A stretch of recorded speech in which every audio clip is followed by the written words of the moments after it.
মুসলমান আব্দুল্লাহ রুমের ভিতরে যাইয়া আল্লাহর কোরআনটাকে সিনার ভিতরে লাগাইলো।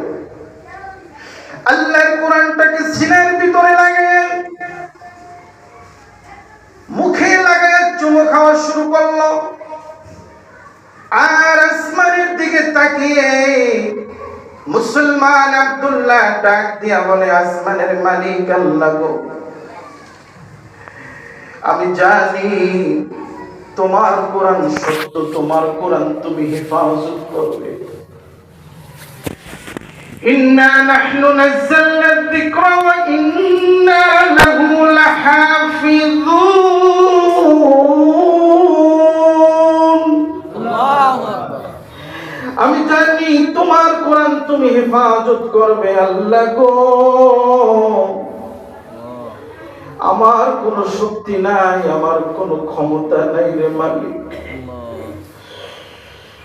আজকে এই তুর্কি স্থানে ও কোরআনের মালিক তুমি প্রমাণ করে দিও তোমার কোরআন কতটা সত্য, তোমার কোরআন তুমি কিভাবে হেফাজত করো মালিক, আজকে একটু প্রমাণ করে দিও। এইভাবে মুসলমান আব্দুল্লাহ কোরআন শরীফটাকে বুকের ভিতরে নিয়ে ওই অনুষ্ঠান বেদরুমি আয়োজকের কাছে যখন দিল,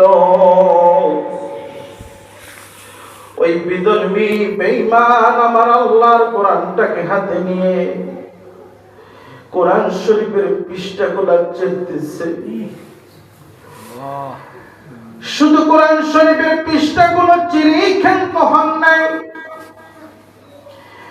কোরআনের পাতাগুলো ছিঁড়ে ছিঁড়ে অর্ধ উলঙ্গ মহিলাদের পায়ের নিচে ফেলতেছে। নাউজুবিল্লাহ বলেন। আর আব্দুল্লাহ দৃশ্য দেখা অজর নয়নে কাঁদতেছে আর মালিকের ডাকতেছে। 1993 সালের ইতিহাস খুঁজে দেখেন, যখন আল্লাহর কোরআনকে ছিঁড়ে ছিঁড়ে অর্ধ উলঙ্গ নর্তকীদের পায়ের নিচে ফেলতেছিল, আমার আল্লাহ কিছুক্ষণের মধ্যে তুর্কি স্থানের ভিতরে এমন এক ভূমিকম্প দিয়ে দিল, এমন এক বন্যা শুরু হয়ে গেল। মুহূর্তের মধ্যে অনুষ্ঠানের আয়োজক সহ অনুষ্ঠান যারা অনুভব করতেছিল, ওই অর্ধ উলঙ্গ মহিলা সহ ওই জায়গাটা মুহূর্তের মধ্যে আমার আল্লাহ একেবারে মাটির তলদেশে নিয়ে গেছে।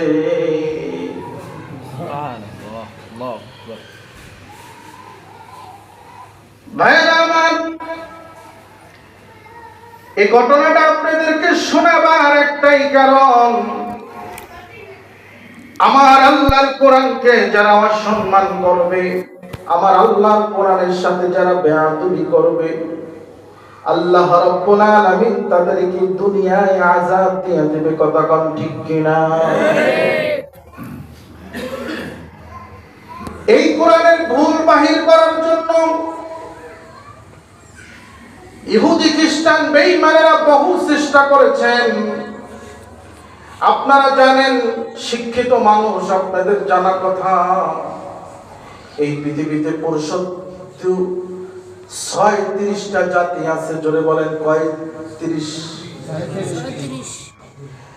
এই 36টা জাতির ভিতরে প্রত্যেকের ধর্মগ্রন্থ রয়েছে, সত্য আর মিথ্যা। কথা কম ঠিক কিনা? ঠিক। লন্ডনের ভিতরে এক অনুষ্ঠানের আয়োজন করলো বিধর্মীরা। ওইখানে সর্বপ্রথম কম্পিউটার নামের বস্তুকে আবিষ্কার করা হলো। ওইখানে তারা পৃথিবীর সমস্ত ধর্ম যাজকদেরকে ডাকলেন, ধর্ম গুরুদেরকে ডাকলেন। ডাকার পরে সবাইকে বলা হলো, তোমাদের ধর্মগ্রন্থ নিয়ে আসো। আজকে এই ধর্মগ্রন্থ দ্বারা প্রমাণ হবে কার ধর্ম সঠিক আর কার ধর্ম বেঠিক। আমরা মানুষেরা কেউ যাচাই করব না, আমরা যে আধুনিক পদ্ধতিতে কম্পিউটার বানিয়েছি, এটার ভিতরে দিলি এই কম্পিউটার নামের বস্তু বলে দিবে এটা সত্য না মিথ্যা। যখন প্রত্যেকটা ধর্মের লোকেরা তাদের ধর্মীয় কিতাব নিয়ে গেছেন, গীতা, মহাভারত, রামায়ণ, ত্রিপিটক, বেদ, জান্নাত, ইসলাম, বহু ধর্মীয় কিতাব যখন নিয়ে গেলেন, একটা একটা কিতাব দিতেছে আর বলতেছে, কম্পিউটার বলতেছে এটার ভিতরে সমস্যা আছে, এটা ভুল, বাদ দাও। আল্লাহু আকবার বলেন। সর্বশেষ মুসলমান যখন কোরআন কারিম নিয়ে গেলেন, ওই বিধর্মী যখন আল্লাহর কোরআনকে হাতে নিবে, মুসলমান বলতেছে ভাই এটা আল্লাহর কোরআন, এটা অপবিত্র অবস্থায় ধরা যায় না। আল্লাহর কুদরত ওই কম্পিউটারের ভিতরে ইংরেজিতে লেখা ওইটা গেছে, প্লিজ ডোন্ট টাচ মি, অনুগ্রহ করব আমাকে স্পর্শ করিও না। মুসলমান বলে ভাই এটা যেমন তেমন রচিত কিতাব নয়, লাইসা হাযা কালামুল বাশার, এটা স্বয়ং মালিকের আসমানি আওয়াজ। সাবধান, বিনা পবিত্রতায়, বিনা ওযুতে, নাপাকি হালতে কোরআন ধরা যাবে না। পবিত্র হয়ে আসো। পবিত্র হয়ে আসার পরে আল্লাহর কোরআনকে ধরে যখন তাদের ওই মেশিনের ভিতরে দিল, ওই কম্পিউটারের ভিতরে সূরা বাকারার যে আয়াত আমি তেলাওয়াত করেছি, ওই আয়াতটা কম্পিউটারের ভিতরে ভেসে উঠল। জোরে বলেন সুবহানাল্লাহ। যালিকাল কিতাবু লা রাইবা ফীহি। আল্লাহু আকবার। সারা পৃথিবীতে মিডিয়ার মাধ্যমে প্রচার হয়ে গেল, পৃথিবীতে যত ধর্মগ্রন্থ রয়েছে সমস্ত ধর্মগ্রন্থের ভিতরে থেকে আল্লাহর কোরআন হলো শ্রেষ্ঠ। জোরে কোন সুবহানাল্লাহ। আল্লাহর কোরআনের ক্ষমতা আছে না নাই? আছে। আল্লাহর কোরআনের ইজ্জত আছে না নাই? আছে। আল্লাহর কোরআনের কথা যারা বলে তাদেরকে ইজ্জত সম্মান করা দরকার আছে না নাই? আছে। এই সমস্ত মাদ্রাসার তালবে ইমরান কোরআনকে সিনার ভিতরে ঢুকায়, ওই তলবে ইলমদেরকে কলিজা দিয়া মোহাব্বত করা দরকার আছে না নাই? আছে। যেই জায়গায় কোরআনের মার্কা, যেখানে কোরআনের আলোচনা হয়, যেখানে কোরআনের তেলাওয়াত হয়, ওই সমস্ত জায়গাগুলো মোহাব্বত করা দরকার আছে না নাই? এই কোরআন এত দামি, এই কোরআন মানুষকে কত দামি করে তুলে জানেন? এই কোরআন মানুষকে কত সম্মানের জায়গায় নিয়ে যায় জানেন? প্রায় সময় আমি উদাহরণ দিয়ে বলে থাকি, সাধারণ অল্প টাকার এক গজ কাপড় দিয়া যদি কোরআনের জুজদান বানানো হয়, সাধারণ একটা কাপড় দিয়েও, এই কাপড়টা যদি কারোর পায়ে লাগে যায়, আপনারা বলেন তো এই কাপড়টা কি আপনারা চুমা খান কি খান না? কিন্তু অথচ দেখা যায় জানালায় দামি দামি কাপড়, সোফায় দামি দামি কাপড় দেখা যায়, ওগুলা পায়ে লাগে, মানুষ পাড়ায় কোনদিন উঠায় চুমা খায় না। কথা কান ঠিক কিনা? কিন্তু আল্লাহর কোরআনের কাবার যদি পায়ে লেগে যায়, আল্লাহর কোরআনের কাপড়টাকে চুমা খায় কি খায় না? কেন খায়? ওটা আল্লাহর কোরআনের সাথে ছিল, এজন্য। ঠিক কিনা? আপনি আমি যদি আল্লাহর কোরআনের সাথে লাগতে পারি, আপনার আমার দাম বাড়িয়ে দেবে কে? আমাদের কোনো ভয় থাকবে না, আল্লাহ আমাদেরকে বিজয় দান করবে, কথা কোন ঠিক কিনা? ভাইরা আমার, আল্লাহর কোরআনের কি ক্ষমতা এটা বুঝাবার জন্য ঐতিহাসিক একটা ঘটনা আপনাদের সামনে তুলে ধরব। বিশ্ববিখ্যাত একজন প্রযোজক, বিশ্ববিখ্যাত একজন লেখক, বড় একজন আলেম, আল্লামা ইবনে বতুতা রাহমাতুল্লাহি আলাইহি, তিনি তার কিতাবের ভিতরে লেখেন,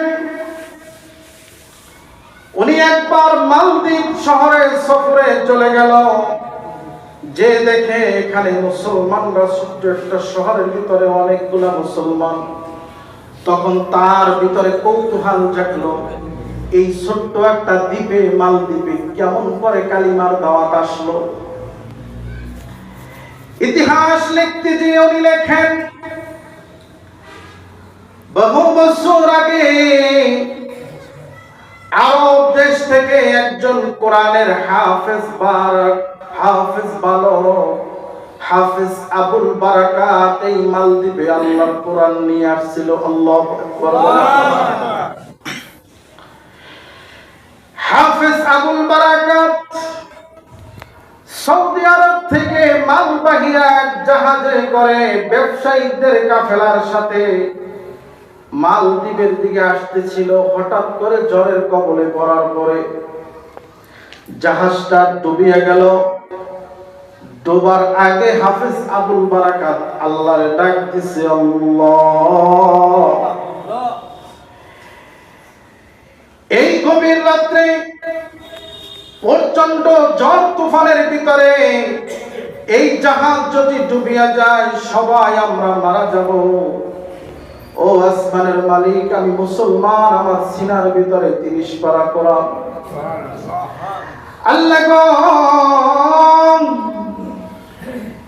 আমার সিনার ভিতরে যদি কোরআন থেকে থাকে, ও কোরআনের মালিক আল্লাহ গো, তুমি আমাকে আজকে এই সাগরের গহীনে তুমি আমাকে মৃত্যু দিও না। আল্লাহ গো,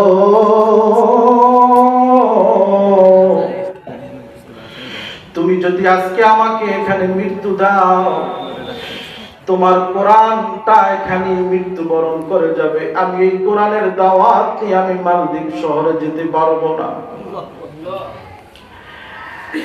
আল্লাহ রাব্বুল আলামিন হাফেজ কোরআন, মাত্র 12 বছরের হাফেজ কোরআন হাফেজ আবুল বারাকাতকে আল্লাহ রাব্বুল আলামিন প্রচন্ড জ্বরের কবল থেকে বাঁচিয়ে রেখেছেন। আল্লাহু আকবার বলেন। আল্লাহু আকবার। হাফেজ আবুল বারাকাত সকালবেলা নদীর চরের উপর বসা, সকাল হয়ে যাওয়ার পরে মালদ্বীপের লোকেরা যখন সাগরের চরে চলে গেল, যে দেখতেছে ছোট্ট একটা বালক অপরিচিত, জিজ্ঞাসা করতেছে, বাবা তোমার বাড়ি কোথায়, কোথা থেকে এসেছো, কেমনে আসলা? ছোট্ট হাফেজ কোরআন হাফেজ আবুল বারাকাত বলেন, আমি সৌদি আরব থেকে এসেছি। গতকালকে ঝড়ের কবলে আমার সাথী সঙ্গীরা সবাই দুনিয়া থেকে বিদায় দিয়েছে। ওই আসমানের মালিক আমাকে জীবিত রেখেছে। ওই মালদ্বীপের এক মহিলা এই হাফেজ আবুল বারাকাতকে পছন্দ করলো, তাকে তার বাড়িতে নিয়ে গেল। বাড়িতে নিয়ে যাওয়ার পরে ওই মহিলা ছিল একজন হিন্দু মহিলা। মহিলার একটি মাত্র মেয়ে, সন্তান নেই, ছেলে নেই। ওই মহিলা বলতেছে, বাবা তুমি যদি কিছু মনে না করো, তুমি আমার কাছে থেকে যাও, তুমি আমার সন্তানের পরিচয় বড় হবে। হাফেজ আবুল বারাকাত মহিলার কথায় রাজি হয়ে গেল। মহিলার কাছে লালিত পালিত হইতেছে। কিন্তু হাফেজ আবুল বারাকাত যে মুসলমান, কোরআনের হাফেজ, এই কথা তিনি বলেন নাই কারোর সাথে।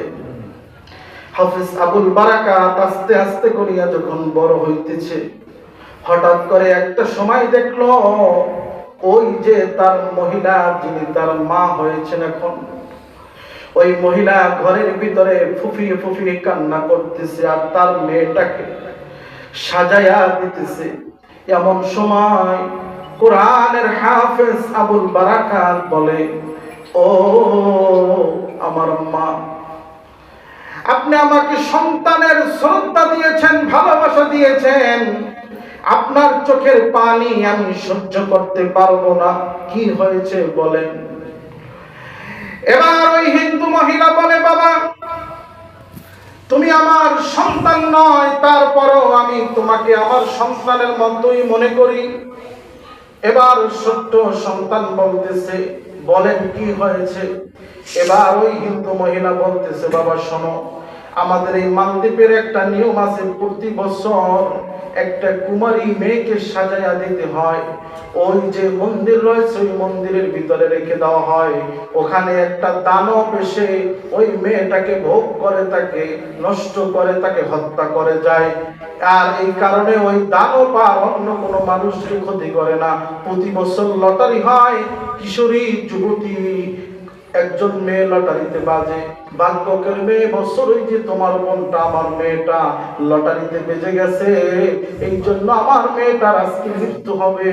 আমার একটা মাত্র মেয়েকে বিদায় দিতে আমি চোখের পানি ধরে রাখতে পারি না। এবার ওই আরব দেশের ছোট্ট বালক কোরআনের হাফেজ বলতেছে, মা গো,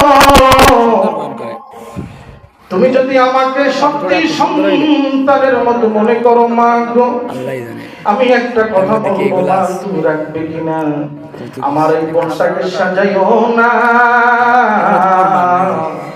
আমার এই বোনটার পরিবর্তে আমার মুছ নেই, আমার দাড়ি নেই, আমাকে সাজিয়ে দাও, আমি বরঞ্চ আমার বোনের পরিবর্তে আমি যাও।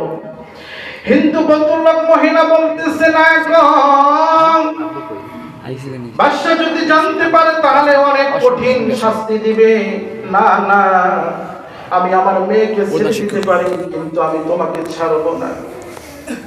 ভাইরা আমার, হাফেজ আবুল বারাকাত এইবার সুন্দর করে ওই বোনের মতো সেজে তারপরে ওই পুলিশ বাহিনীদের সাথে যখন চলে গেল, যখন হাফেজ আবুল বারাকাত বাসা থেকে রওনা দিল, গোপনে জায়নামাজ নিয়েছেন, গোপনে আল্লাহর কোরআন একটা জেল বুকের ভিতরে ধারণ করে নিয়ে গেছে।